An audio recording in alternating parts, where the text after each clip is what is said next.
Hey, what up, y'all? Nightmare Comics 1. And this may or may not turn into a rant. It might, maybe, I'm not sure. But yesterday it was. Wednesday, maybe Thursday. Will probably be Friday by the time y'all hit it. So Wednesday, I went out and I bought Beware the Batman Season 1, Part 1. Yeah, on Blu-ray. I did this for a reason. Okay, let me explain. I like the show. I actually like the show a great deal. But Cartoon Network does not get it. Like when that network was great, they had all sorts of things for everyone. You know what I mean? You had your action cartoons for the boys and the males, you know what I mean? Things like that. You had like, Adult Swim obviously. You had the comedy shows and all that stuff. Now it's just turned into a complete like comedy network. Like Nickelodeon probably has more variety in television than Cartoon Network, and I think that's just kind of ridiculous because it's Cartoon Network, not comedy Cartoon Network. You know what I mean? But that's not what I wanted to talk about. I wanted to talk about this set. Um, Beware the Batman is, I think, a show that I coming into my expectations were low. Like I thought I wouldn't like this show at all. I thought that the CGI was not the best way to go, and I still kind of stand by that. But I still kind of stand by that. But I think that it's fine. I mean, I think that you get used to it as it goes along. Like the more you watch it, because at first I didn't like it at all, but the more you watch it, the more you get used to it. I think it's actually really dope. I even like the fact that they kind of went with lesser villains in this show. Like what I mean, they didn't go with the Jokers or the well, you get one big villain in the show. They didn't go with the Jokers. They didn't go with the Penguin, Two Face stuff. They didn't do that at all. And I liked that. I thought that that was a nice little change of pace. Some of the villains they went with was Magpie, and I think her character, her dynamic's really cool. Man, it was great writing. She turns out to be this chick who, well, without giving out spoilers, but she's a real deep character. Let's just put it like that. She she's troubled. She has a lot of things going on, with her that we find out about later in the episode. They introduce her. You think it's going one way and it goes the other. It's kind of incredible, like kind of really good writing right there. Um, that's the strength of this show. Like, cause at first, my biggest issue with the show at first was that it seemed like Batman would fail too much. It seemed like either his man would get away or he get beat up instead. He still gets beat up way too much in this show, and that bothers me. But he doesn't fail as often towards the end, except with a big cliffhanger that I'm going to spoil. But um,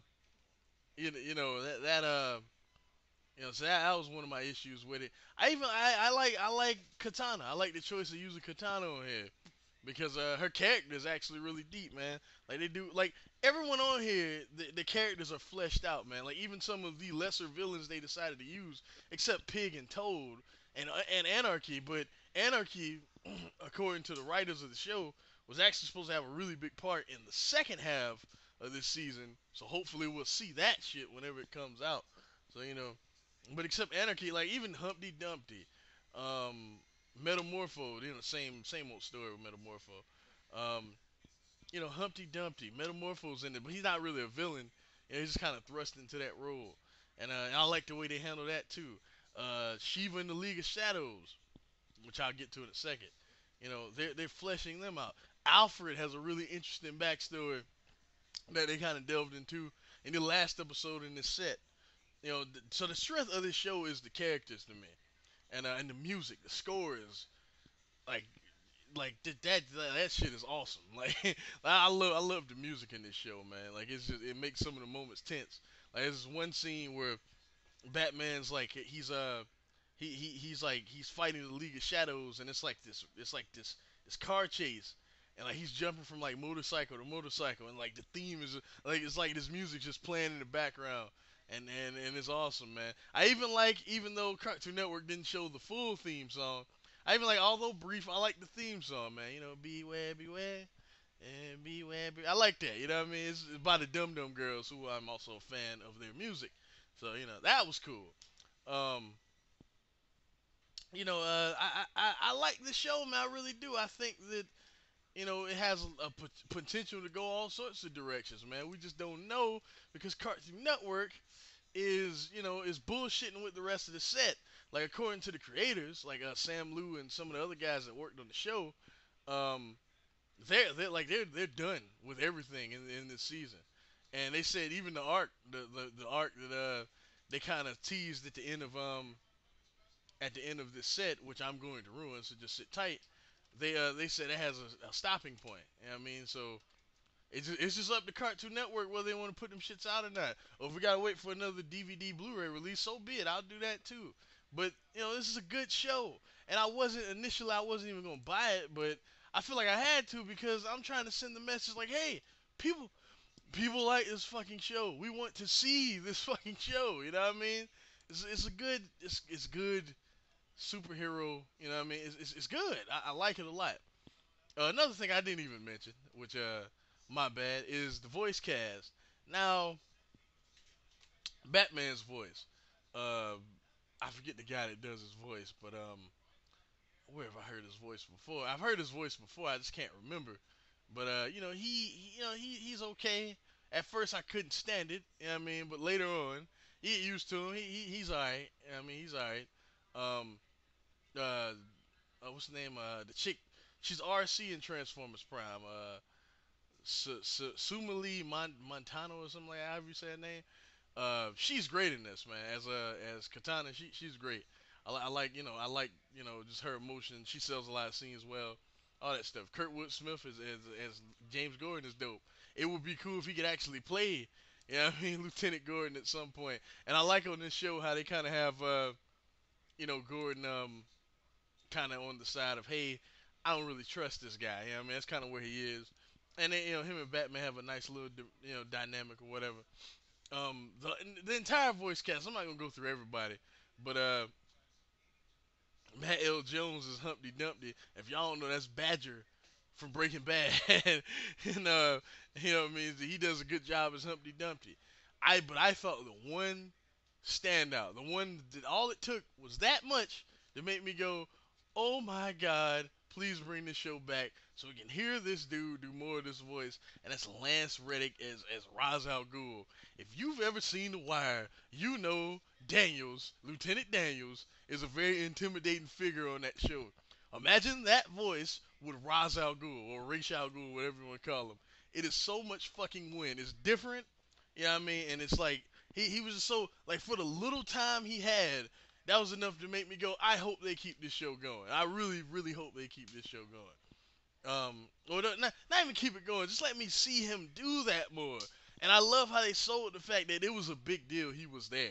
You know what I mean? Because you saw the League of Shadows. At first, you don't see Rise at all. Some things happen, and then he shows up.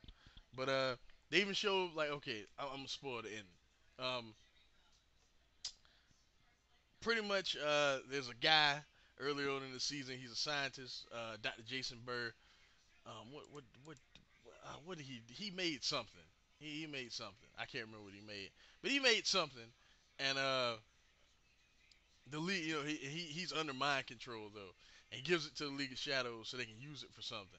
Well, the League of Assassins, and so they can use it for something, and we find out what that something is later on in the episode. But during the episode, it's flashbacks. They show Alfred and Katana's dad, who they made a big deal about during the season. That you know, Katana and or Tatsu, whatever you want to call it, Katana and Alfred, they were way back. You know what I mean? Because her dad and Alfred were really close. They were both secret agents together. So it kind of sold that fact. But they went back and they showed, which I won't ruin, why Katana's dad's not in the picture and how how everything ended for him and all that stuff. And we don't really see what all goes down, which I think is a problem. Hopefully we'll get that in the second half of the season, Cartoon Network. So they don't really show what happens there. But at least we got to see her dad. You know what I mean?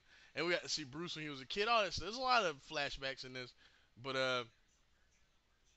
Batman and Katana, they catch up with Jason, and she does something which I won't ruin, and Katana does something, and it kind of breaks his mind control for a second. Something happens to him. Batman and Ra's al Ghul fight each other, which is the first time they even meet each other in the whole series, which was kind of cool. And Ra's beats his ass. Like Ra's fucks him up. Like he beats the shit out of him. And then like you got to see it. Like and like as I said, was one of my problems with the show. That Batman takes a lot of punishment, but it was necessary to sell Ra's as a bad guy. You know what I mean? And like, he fucks him up, man. Like you just have to see it. And after that, there's a blackout on the whole city with the device that Jason stole. The League of Assassins, they pretty much shut down the lights in the entire city. And then there's an amazing shot of right after that they zoom in on Rachel's eyes and then cut the credits. We gotta know what happens, man. We gotta know how Batman stops everything, all this stuff. You know what I mean? It was a good fucking cliffhanger. All these like, in my opinion, that was a great episode. But that's the only great episode in this set. Like I think this show is really good. I think by the end of season one, like because at first I thought it was kind of okay, but then I think by the end of season one, it's what we all want it to be. Like that's just me making a prediction. So I would like to see where the series eventually ends up going. Like I want to see the next 13 episodes. Can you please do that for me? Like can you just do that for me, Cartoon Network? I ain't asking much. You know what I mean? I know I get on y'all a lot, but just give me that. Just give me that, and you never have to give me anything again, cause I don't trust y'all. But just at least finish this season for me. Like they randomly pulled this show in October for no reason, and we had to wait all the way until now to get the last two episodes of the first part of season one. And I think that's bullshit. Like, you know what I'm saying? I just think that's bullshit. But anyways, y'all, I'll holler at you guys later. I just want to talk about this real quick because I do like this show. I think people should at least check it out. Like, you know what I mean? A lot of people I think the thing that threw a lot of people is that they did not use the typical Joker and all that stuff. But what's his name? What was I gonna say? I think they did it. It was interesting, man, because it's different. Like we see Two Face all the time, we see the Joker all the time, we see, the Penguin all the time, Mister Freeze, all that stuff. And that's not to say they'll never show up on here. Well, I bet I promise you, if there was a season two, all of them would show up. I really think so. But I think for season one, it was just kind of interesting to do something different. You know what I mean? And like, aside from Raj, we don't really see these dudes that much. Anarchy's never been in anything. Mad Pie's never been in anything. Pig and Toad are brand new. That's Morrison shit. You know what I mean? So it was nice. I mean, it was nice to see that. But anyway, y'all, I'll holler at y'all later. Take care.